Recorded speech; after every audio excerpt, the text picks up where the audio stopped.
Good morning. How are you? So today I am going to talk to you about a book that I recently read. And here's the book, The Greatest Story Ever Told So Far. Why are we here? The greatest story ever told so far. Why are we here? By the eminent physicist, cosmologist, Lawrence M.Krauss. First of all, I have to say that the book is very elegantly written. It's obviously written with a great deal of assurance that comes from a highly credentialed, well-known, renowned theoretical physicist.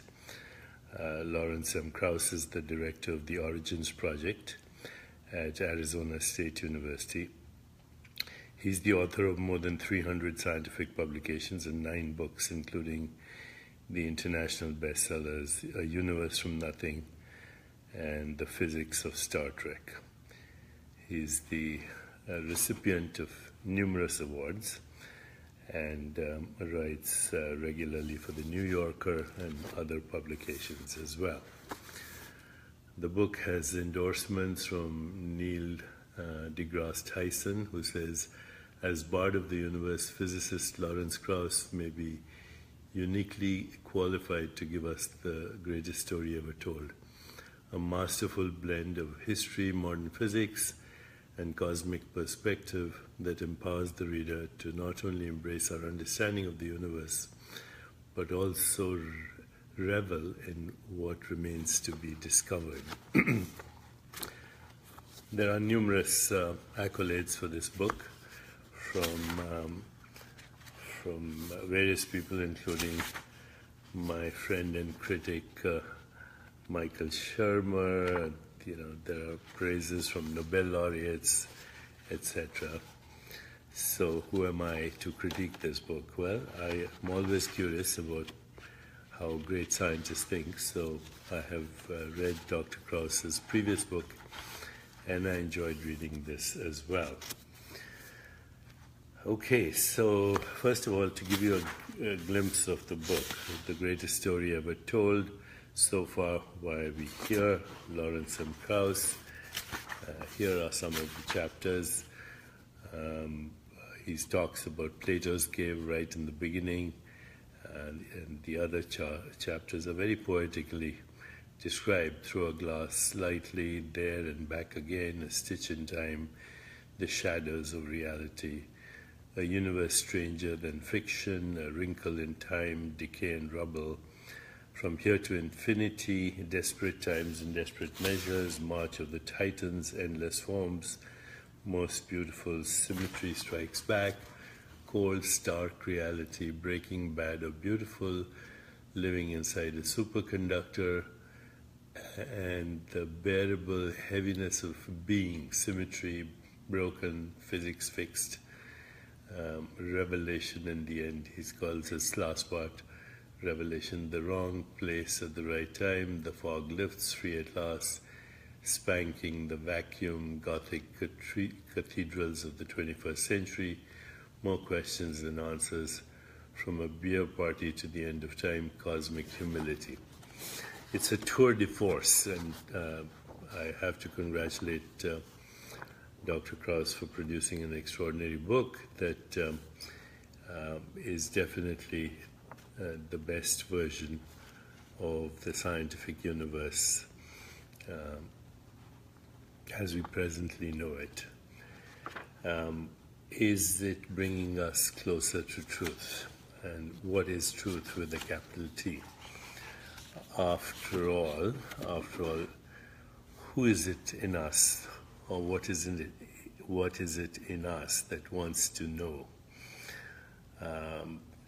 Has the human brain evolved to give us a deep understanding of fundamental reality?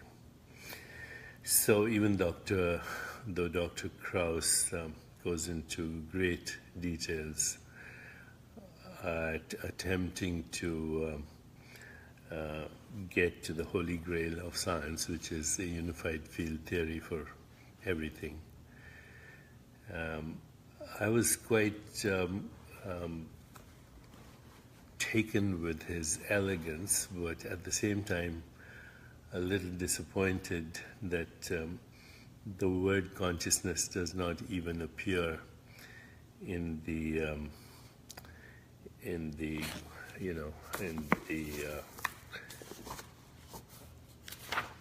and when I was looking at the notes in the index, the word consciousness does not appear. Now, he does mention consciousness, he does mention René Descartes, he does mention Plato's cave, but all to make his point that the universe we perceive is the one we know, and although our modes of knowing and extensions of perceptions have expanded with things like Hubble telescope and James Watson telescope and the Hadron Collider, etc., we still don't know how we know.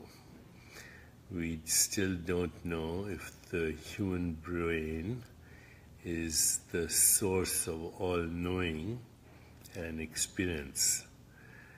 And I think this is where we could be misled into thinking that scientific truth is the only truth.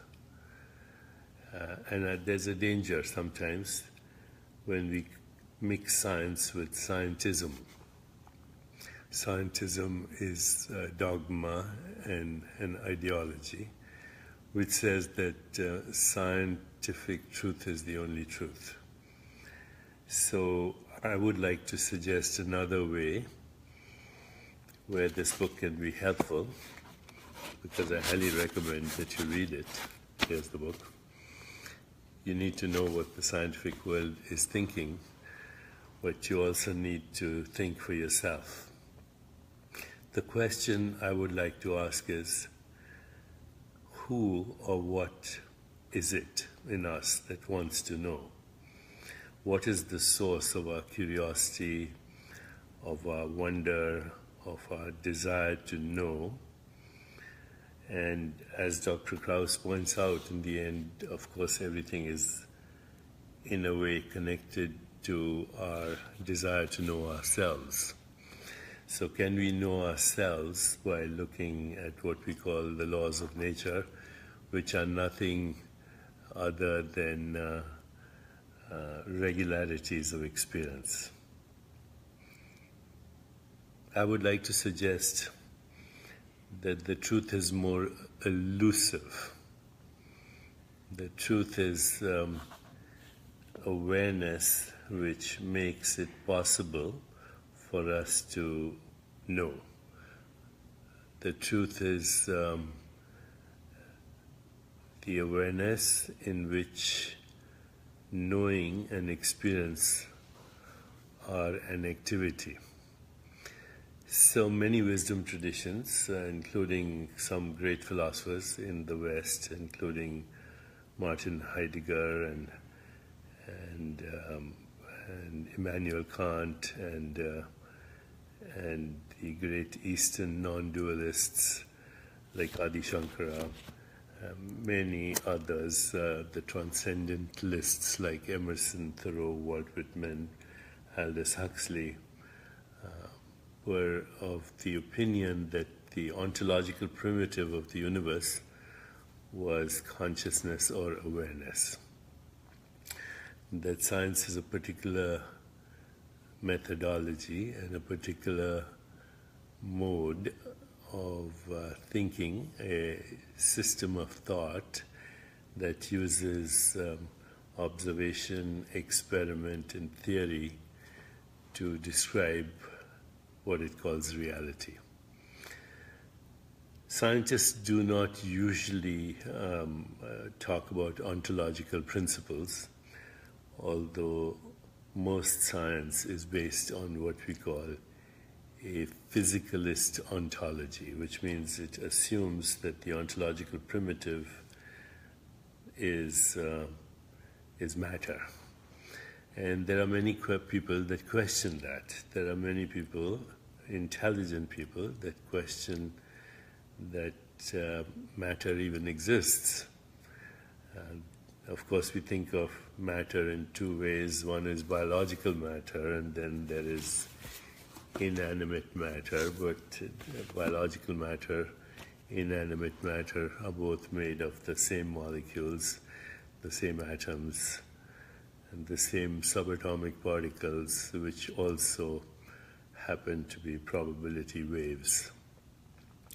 So is the scientific method, which is a system of thought, because theories are conceived in consciousness, observations are made in consciousness, experiments are made in consciousness first, designed in consciousness first, and the scientific method is not at the moment asking who is it that wants to know, what is the consciousness that wants to know, where is it. Dr. Krauss casually dismisses it as an accident, as he casually dismisses the rest of the universe as an accident, the human universe that we know as an accident. But I have a deeper question, and that question is, aren't what we call facts modes of knowing and the interpretation of experience? And where is that happening? I want to raise the question, is the entire human universe actually a human construct for modes of knowing and experience? If I asked you, what is this, you would probably say, this is a piece of cloth which has many colors. And if you were a little more aware, you might say, it's something you clean your glasses with. What I want to say is, the glasses, this, and even this, is a name humans have given to a mode of knowing and experience in consciousness. Everything that humans have given a name to or described is a mode of knowing and experience in human consciousness. The experience could be perceptual, it could be mental, it could be mathematical. So everything from gluons to bosons to Higgs particle to Higgs field to space-time matter to energy, the quantum vacuum, all of this is a name humans have given to. In other words, the universe that we experience is a human construct for just raw experience, which is shapes and colors, smells and textures, taste. If I threw this at a baby, it would probably try to eat it. It has no concept that this is a cloth for cleaning glasses or this is a coffee cup. So the human universe is the universe experienced in human beings, is a human construct for modes of knowing and experience in consciousness without knowing how we know, without knowing how we perceive. And that's why I think a combination of this kind of wonderful science, but also the science of yoga, which brings us to the source of thought, which is our own being, awareness. Awareness is defined as the source of thought, as the source of perception, as the source of interpretation of that perception, and also the source of volition. The dual explanation of reality, mental and spiritual and physical on the other side, is not tenable anymore for various reasons. For one thing, we cannot explain how the mental world creates the interaction with the physical world. What is the source of the energy that a thought has, if it has energy, because thought modulates itself into experience and volition, and thought is prior to any other experience of reality, because thought is the interpretation of what is happening in awareness. So raw experience is merely in the form of sensations, images, feelings, or thoughts, and these are modifications of awareness. So if I put a paramecium in a medium like this, it will move away from that which is toxic and move towards that which is pleasurable or life-sustaining. At a fundamental level, there is awareness in that paramecium. Maybe not verbal thought as in you and me, but awareness of comfort, discomfort, pleasure, pain. There's some awareness in the ability to respond to its environment, etc. Now, in various writings I have been criticized, even by Dr. Krauss in this book, of suggesting that human consciousness creates the universe. And what I'm saying is human consciousness experiences the universe as sensations, images, feelings, thoughts, refines that experience through technology, and interprets that experience as what we call the universe. But I'm going deeper here and saying, is there such a thing as the universe? Is there even such a thing as the body or the mind? The mind is a name we human beings give to the experience of thoughts and emotions, and imagination and creativity and other experiences that we have, like wonder, awe, humility, reverence, a sense of the sacred, and also distressing emotions like anger, hostility, resentment, all of that. It's a name we give to a mental activity of thoughts, basically, and emotions and images. And then that which we call physical objects is a name we give to certain other sensations. I perceive this physical object in the same way as I perceive this, or I perceive this. So unless I know the one constant, that is the constant of all constants, which is awareness or consciousness, unless I know the nature of that, then I can never have a privileged position in knowing what the truth is. Science is a system of thought without knowing what a thought is or where it comes from. Science is unable to explain perception, and this is called the hard problem of consciousness.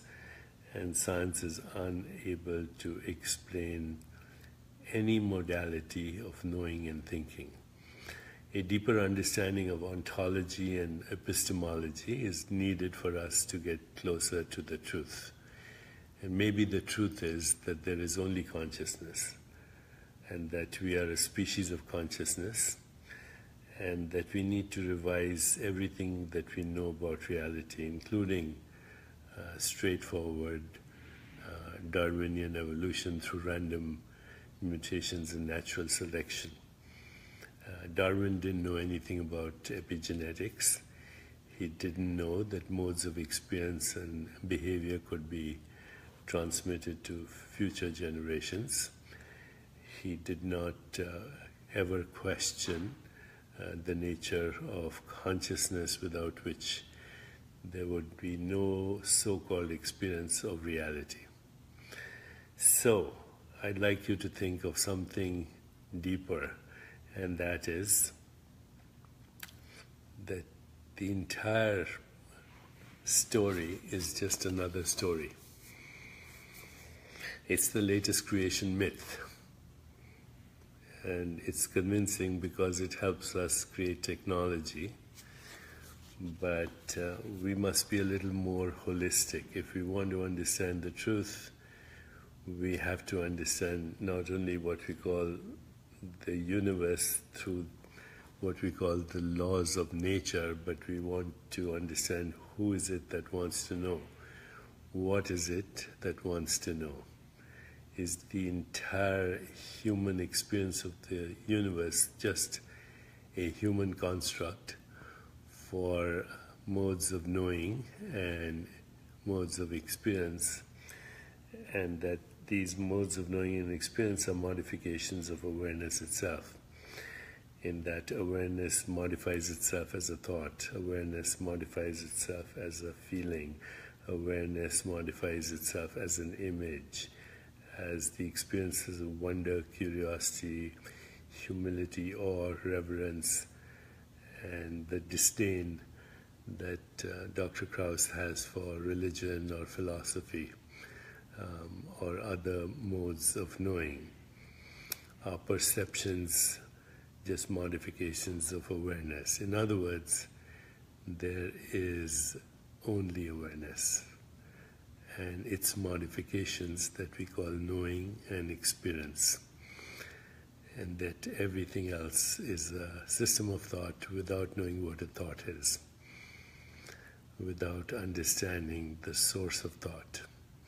This is where yoga might come in as helpful, because yoga allows you to get to pure awareness, which is the source of thought, pure awareness, which is the source of perception, or the modifications of which are the sources of perception, and ultimately of everything that makes a description of reality possible, including mathematics. Mathematics is an activity in human consciousness. So, great book, but didn't bring me closer to truth. Closer to truth would be, who am I? What do I want to know? Why do I want to know what I want to know? Dr. Krauss's conclusion in the book is that we are here by accident, and that consciousness is also an accident. We won the cosmic jackpot in the cosmic casino. We hit the one slot machine at the right time to be here so we can have this conversation. You know, I had corresponded earlier with Freeman Dyson, who some have suggested is a panpsychist. I'm not a panpsychist, by the way. I do not believe in the existence of matter. I think matter is just a word human beings have come to describe a mode of experience, and that's all we have, mode of experience, that when we get to the most fundamental levels of matter, it disappears into nothingness, and that nothingness is not an empty void. It's the womb of creation. It's the immeasurable potential of all that was, all that is, all that will ever be, and it is of the nature of consciousness. I'm not a panpsychist. I do not believe that atoms are conscious. I just believe that atoms are human constructs for modes of knowing and experience. So are gluons, so are bosons, so is space-time, energy, information, and matter. I think most physicists are now coming to the conclusion that space-time are not fundamental reality. You know, if you ask other scientists, including Dr. Krauss and people like Dr. Carroll and others, Leonard Susskind, they will agree, I think, that the space-time reality is not fundamental, that space-time emerges from something that is cannot be described as in space-time. Hilbert space is a mathematical space. It's not a space. It's a mathematical space that describes, that houses the wave function. The wave function is a mental concept. Atoms and molecules are mental concepts. Electrons and protons and Higgs bosons and W and Z particles are mathematical abstractions that ultimately build up mysteriously the experience of the universe. The experience, the mind, the body, and the universe go together as a unified experience in awareness. And till we understand awareness, till we know ourselves, we will never know the universe. I thank Dr. Krauss and others like him, Brian Cox and Neil Tyson and Leonard Susskind and Sean M. Carroll for writing extraordinary books that have expanded the scientific model of reality. But do remember that the model is not reality, that the model is created in human consciousness, that we can use the model for improving life, but we have also used the model to create destruction. So the scientific method is based on what is called subject-object split, which in my view is artificial. Reality is one, whatever it is, and you and I are aspects of that reality. You and I are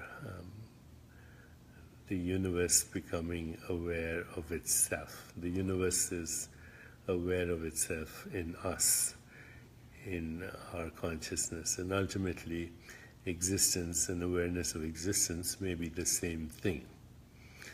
As long as our understanding is based on subject-object split, then we have capacity as human beings to destroy the world. The universe may not be an accident. The universe, the human universe, and the human species may be an experiment that could work or may not be, doesn't work, because the scientific method, in the absence of the understanding of our deepest nature, which is awareness, consciousness, the desire to know, that scientific understanding has given us modern capacities to cause extinction.